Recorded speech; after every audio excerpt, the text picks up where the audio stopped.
আজকের ব্লগটি শুরু করেছি বাবার বাড়ি থেকে। দিনের শুরুতেই ছিল খুব সুন্দর একটা মুহূর্ত। খালামণি তার ছোট্ট ভাগ্নিকে অনেক যত্ন করে হাতে মেহেদি পরিয়ে দিচ্ছে। ছোট্ট হাত জুড়ে সুন্দর নকশা ফুটে উঠতেই আমার মেয়ে তো অনেক খুশি হয়ে গেল। এখন পারিবারিক মুহূর্তগুলো সত্যি অনেক স্পেশাল। এরপর চলে এলাম রান্নাঘরে। আজ আমি রান্না করব মজাদার চিকেন কষা। এখানে মুরগি কেটে কুটে ধুয়ে রেখেছি আর পরিমাণ মতো সব রকমের মশলা দিয়ে মশলাটা ভালোভাবে কষিয়ে নিচ্ছি। মশলাটা ভালোভাবে কষানো হয়ে গেছে, এখন আমি মাংসগুলো দিয়ে দিচ্ছি।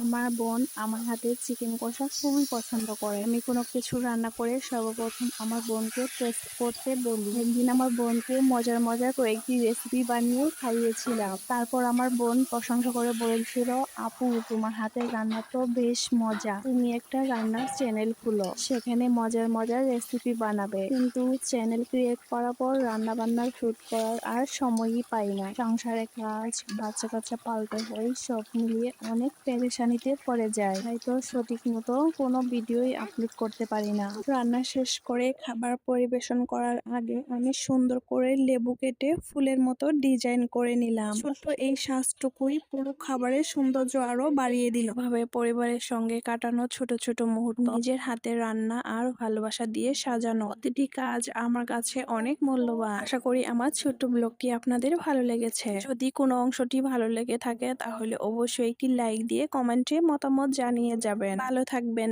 আল্লাহ হাফেজ।